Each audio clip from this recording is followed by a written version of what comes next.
aujourd'hui j'ai construit du matériel parce qu'il y a des papas et des mamans qui m'ont dit qu'ils n'avaient pas d'imprimante.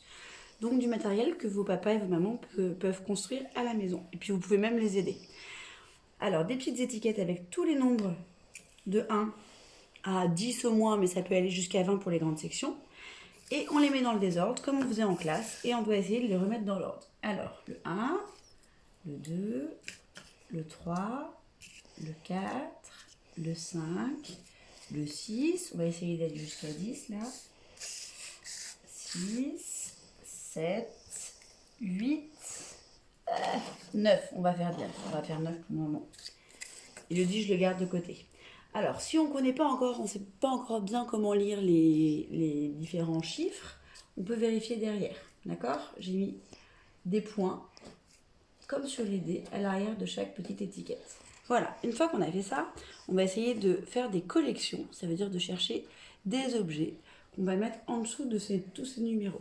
Alors par exemple, comme on fait en classe, on met un Lego en dessous du 1, on met 2 Lego en dessous du 3, 1, 2, 3. D'ailleurs, il vaut mieux les mettre au-dessus, comme ça vous verrez toujours ce qui est écrit. 3.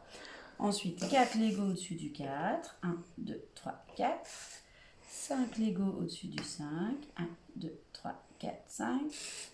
6 Lego au-dessus du 6. 1, 2, 3, 4, 5, 6.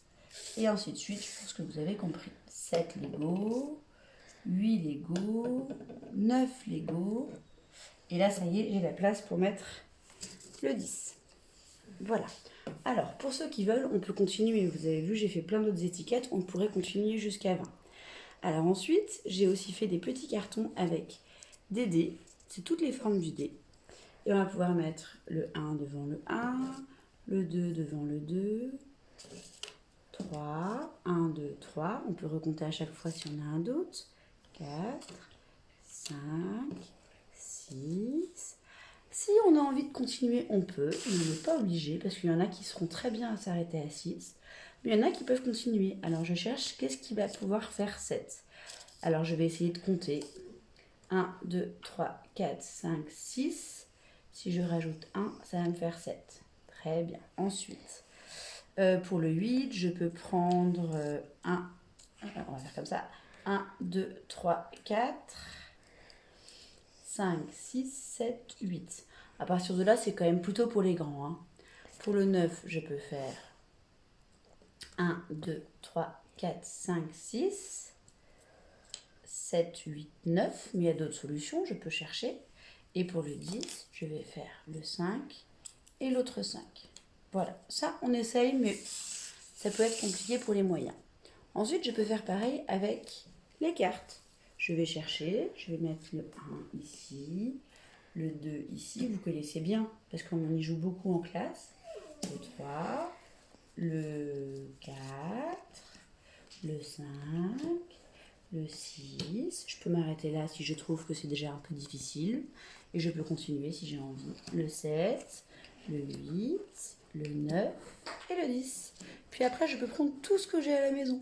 Je peux prendre des allumettes et compter une allumette, une, 2 allumettes, et puis 1, 2, 3 allumettes. Oula, celle-là elle est cassée. 3 allumettes. Je m'arrête parce que je ne vais pas le faire en entier, mais je peux prendre d'autres choses. J'ai trouvé des vis de bricoleur, alors je peux aussi faire... C'est pas une de vis d'ailleurs, c'est des chevilles, je crois. Je ne suis pas très bricoleuse, mais... 2, 1, 2, 3, 1, 2, 3. Voilà, je peux mettre plein de choses que je trouve à la maison. Et je peux aussi... La dernière étape, ça va être de prendre les étiquettes prénoms que j'ai découpées cette semaine et de compter les lettres. Par exemple, je vais compter les lettres de Axel. 1, 2, 3, 4. Hop, je mets en dessous du 4. Gabriel, 1, 2, 3, 4, 5, 6, 7. Hop, je vais mettre à côté du 7. Voilà, donc je peux ranger toutes les choses que je trouve à la maison en les comptant et en les mettant en dessous des étiquettes que papa et maman ont construites. Quand vous avez fait ça, vous prenez une photo et vous l'envoyez. Merci beaucoup.